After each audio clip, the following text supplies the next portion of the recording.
Hanno atteso che la situazione si normalizzasse, che il sistema entrasse a regime, ma l'estate incombe e tra poco si determinerà un'emergenza maggiore. Per questo non ci stanno, la città è troppo sporca, i turisti si lamentano e le imprese legate al settore sono in grossa difficoltà, non ci sono più giustificazioni, la differenziata così come è concepita non funziona.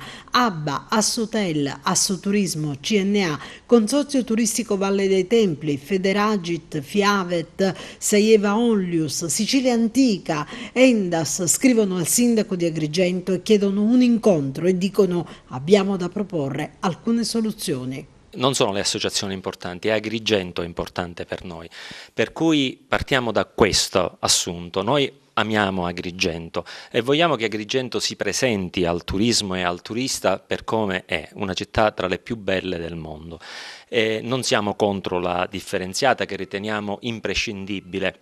E non ci deve essere nessun tentennamento sull'applicazione della differenziata, ma notiamo da una parte dei toni trionfalistici dell'amministrazione per quanto riguarda la sua attuazione e dall'altra invece delle defiance che stanno diventando da fisiologiche a patologiche. Ecco, noi vogliamo semplicemente offrire il nostro supporto, la nostra collaborazione, perché è giusto che le strutture ricettive, è giusto che tutti gli esercizi commerciali vengano a dare il proprio contributo affinché il sistema della raccolta differenziata sia efficiente ed efficace in una città che merita sicuramente di essere una delle città più pulite della nostra Sicilia. Ecco, noi intendiamo dare questa collaborazione all'amministrazione comunale proprio per cercare di risolvere queste defiance che realmente stanno diventando patologiche e noi ne soffriamo, come imprese cominciamo a soffrirne.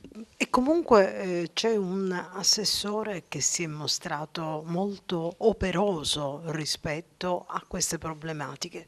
Sì, il nostro non è un discorso che viene fatto contro persone, ci mancherebbe altro, sia il sindaco sia l'assessore Amel sono persone di indubbia esperienza, ma noi abbiamo anche un'esperienza che è quella delle imprese, quella dell'apporto che vogliamo dare. Infatti parliamo di collaborazione, parliamo di trovare una soluzione condivisa, perché ci sono effettivamente delle situazioni che possono essere corrette con un po' proprio con poca buona volontà.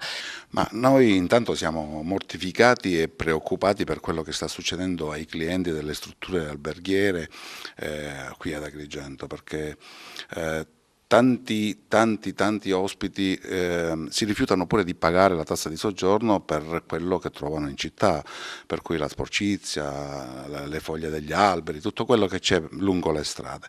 Per cui noi siamo preoccupati, ma siamo ancora più preoccupati per l'estate che sta per arrivare, quindi un incontro con il sindaco, con l'assessore è normale, deve essere di grande collaborazione.